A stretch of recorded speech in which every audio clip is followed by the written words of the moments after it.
Hello, in this video, I will be covering a brief overview of the Chapter 4 coding guidelines within the ICD-10-CM codebook.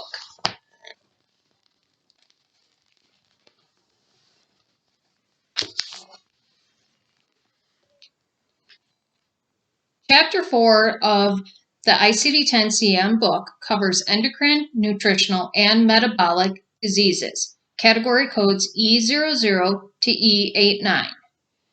Again, this is a brief overview, so please make sure that you do read through all of the Chapter 4 guidelines to fully understand what is being covered and how to properly code conditions classifiable to E00 to E89. The big condition covered under Chapter 4 guidelines is diabetes. Now, diabetes mellitus codes are combination codes that can include any type of diabetes, the body system that's affected, and complications affecting the body system. So as many codes within a particular category as are necessary to describe all of the complications of the disease may be used. They should be sequenced based on the reason for the patient encounter. So again, we can assign as many codes from categories E08 to E13 as needed to identify all associated conditions that the patient has. Under Section A, subsection 1, type of diabetes, the age of a patient is not the sole determining factor, though most type 1 diabetics develop the condition before reaching puberty. For this reason, type 1 diabetes mellitus is also referred to as juvenile diabetes.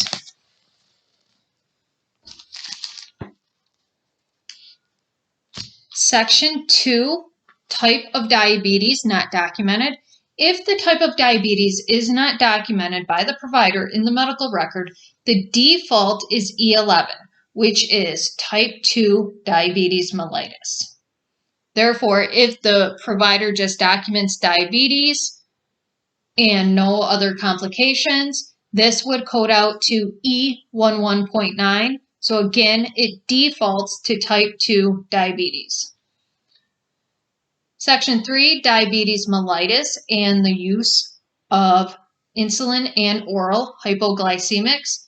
If the documentation in a medical record does not indicate the type of diabetes, but does indicate that the patient uses insulin, code E11, type 2 diabetes mellitus should be assigned.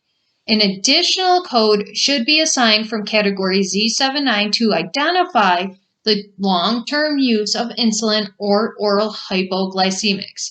This is also noted in the tabular portion of the diabetes codes as an instructional note.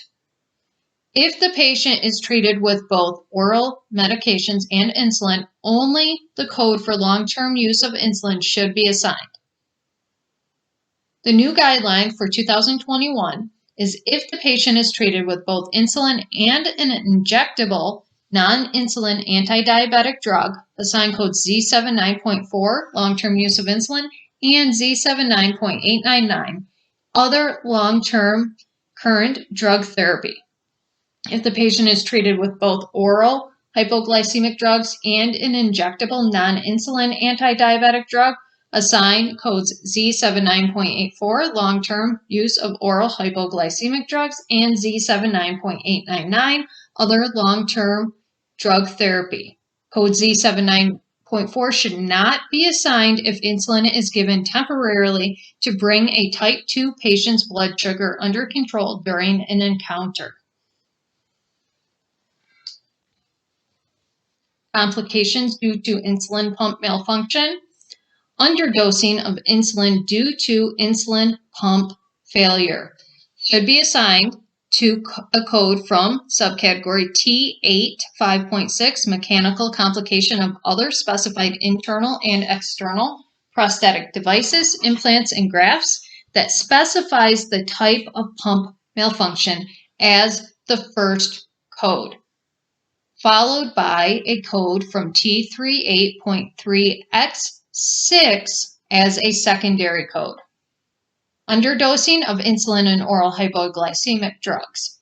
Additional codes for the type of diabetes and any other associated complications due to the underdosing should also be assigned. Overdosing of insulin due to insulin pump failure.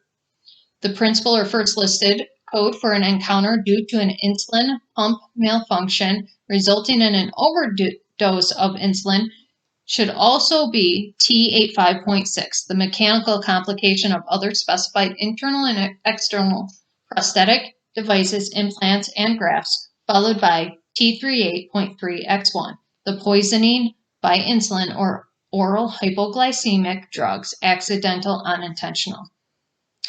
Secondary diabetes mellitus, so codes under categories E08, diabetes due to an underlying condition, E09, drug or chemical-induced diabetes mellitus, and E13, other specified diabetes mellitus, identify complications and manifestations associated with secondary diabetes mellitus. Secondary diabetes is always caused by another condition or event. So with secondary diabetes and the use of insulin, this will follow the same guideline as stated above under diabetes mellitus and the use of oral hypoglycemic. So please make sure that you do read this guideline. Assigning and sequencing secondary diabetes codes and its causes. So the sequencing of the secondary diabetes codes in relationship to codes for the cause of the diabetes is based on the tabular list instructions for the categories E08, E09, and E13. Secondary diabetes due to a pancreatectomy. This is very important because we have additional codes to assign.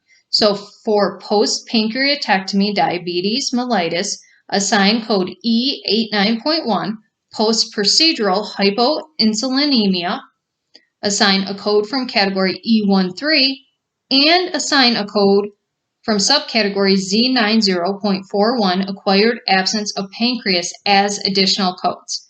So if we have secondary diabetes due to a pancreatectomy, we have 3 codes that must be assigned.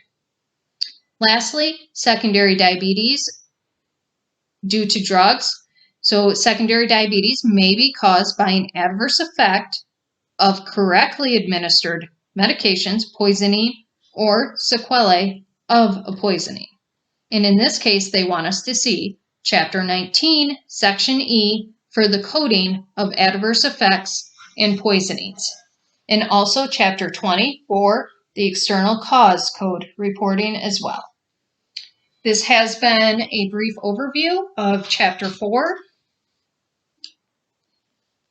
Please let me know if you do have any questions. Thank you.